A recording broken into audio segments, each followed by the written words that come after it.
চলছে বর্ষা মৌসুম। কেবলমাত্র সন্ধ্যা। বর্ষা ঋতুতে দিন রাত বৃষ্টি ঝরতেই থাকে। কখনো ভারী বর্ষণ তো কখনো ঝিরঝির। বর্ষার ঝরঝর সারাদিন ঝরছেই তো ঝরছেই। অবিশ্রান্ত বর্ষার এ যেন মহোৎসব। পাশের ডোবায় ব্যাঙগুলো ডাকছে আপন মনে গলা ছেড়ে। মাঝে মাঝে পাখিদের ডানা ঝাপটানোর শব্দ ভাসছে দূর থেকে। ঝিঝি পোকার একটানা ঝিঝি ডাক সব মিলিয়ে এক অপূর্ব ঐকতানের সৃষ্টি করেছে। গ্রাম থেকে মাইলখানেক দূরে দাসের হাট। বর্ষার দিনের হাট, তাই সবাই সন্ধ্যার আগে বাজার সদাই করে ঘরে ফিরে যায়। হাটের এক কোণে অসহায় চাউনিতে দাঁড়িয়ে আছে বিক্রম। বিক্রম যখন ছোট ছিল তখন তার বাবা মারা যায়। কোনো এক বর্ষার সন্ধ্যায় তার বাবার হাট থেকে ঘরে ফেরেনি। বিক্রম কাজ করে হাটের পাশের এক দোকানে।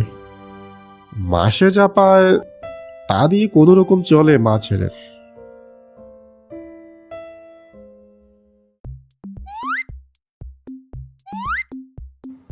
হাটে লোকজন একেবারে নেই বললেই চলে।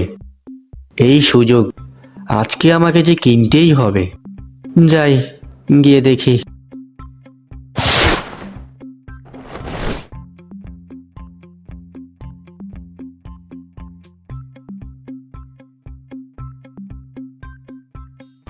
ও দাদু, তাও ইলিশ মাছের দাম কত পড়বে গো? দাদু, ইলিশ মাছ কত বিকবে? এ পুঁটি মাছ চোখে দেখছো নে? তাই ইলিশ মাছ যে কিনবি, পকেটে টাকা পয়সা আছে নাকি? নে নে, এ পুঁটি মাছ নিয়ে কেটে পড়।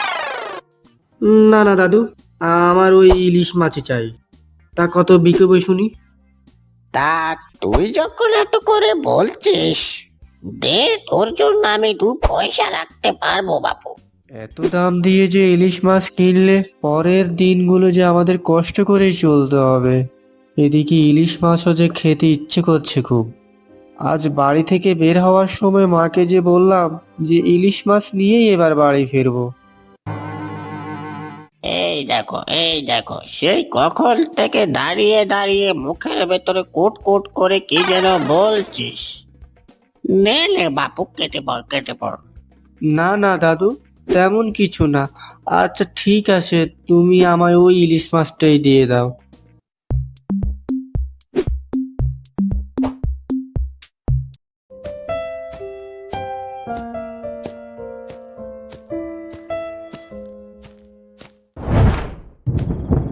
আকাশের অবস্থা তেমন ভালো ঠেকছে না। তো মনে হয় বৃষ্টি নামবে। এদিকে ছাতাটাও যে আনতে আমি ভুলে গেলাম। মনে হয় আজ বৃষ্টিতে ভিজে বাড়ি ফিরতে হবে।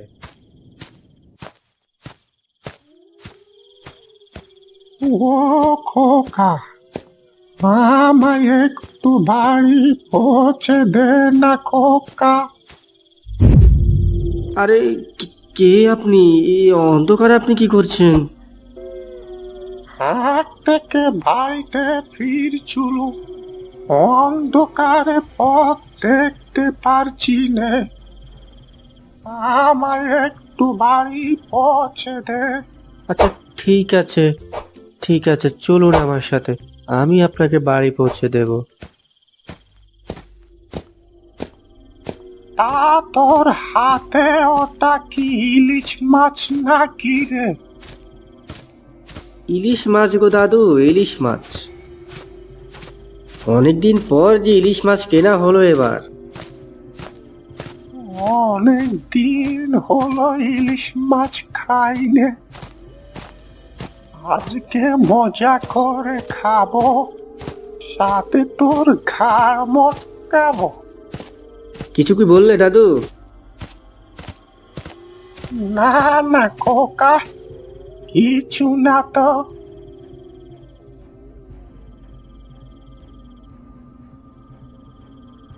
দাঁড়া খোকা, আমার বাড়ি যে চলে এসেছে। কিন্তু আমি তো এখানে কোথাও বাড়ি দেখছি না। সে কি দাদু, আপনি কোথায় হারিয়ে গেলেন? ওরে হাদারাম, ওরে আমি তোর দাদু নয় রে, ওরে আমি যে মেছো ভূত।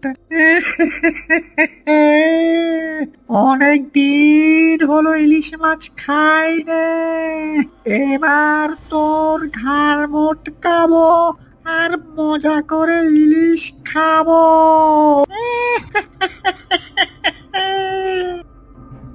কে আছো, বাঁচাও বাঁচাও, ওরে আমাকে যে মেরে ফেললো, কে আছো বাঁচাও। ওরে পালাবি কোথায়, আজকে যে তোর আমি ঘাড় মোটকাবো। আজকে তোকে কেউ বাঁচাতে পারবে না। দাঁড়া বাবা বিক্রম, ওই বট গাছের কাছে যা। ওই বট গাছের শিকড়ের ফাঁকে একটা নীল ফুলওয়ালা গাছ দেখতে পাবি। ওই গাছটা উপড়ে ফেল। যা, জলদি করে যা, হাত দেরি করিস নে।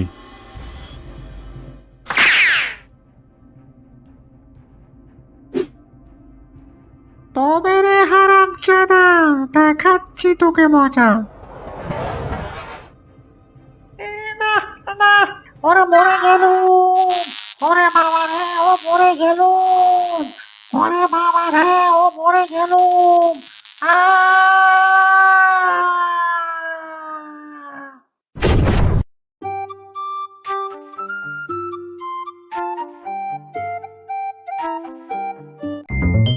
কে আপনি?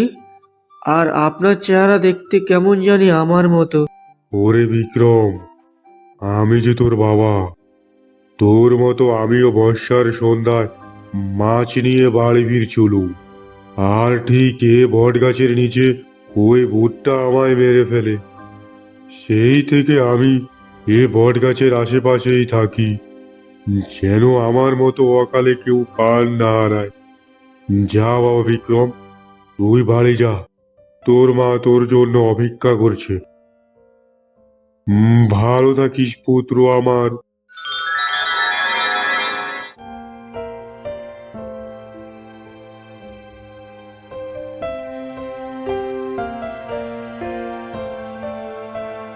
বাড়ি ফিরে বিক্রম তার মায়ের কাছে তার সাথে ঘটে যাওয়া সব ঘটনার বর্ণনা দেয়। তার মা তার বাবার কথা শুনে নিজের আঁচলে মুখ ঢেকে কান্নায় ভেঙে পড়ে। খাওয়া দাওয়া শেষ, বিক্রমের চোখে ঘুম নেই। আজ যে তার বাবাকে তার খুব মনে পড়ছে। বেঁচে থাকুক আজীবন প্রত্যেক বাবা প্রত্যেক সন্তানের হৃদয় জুড়ে।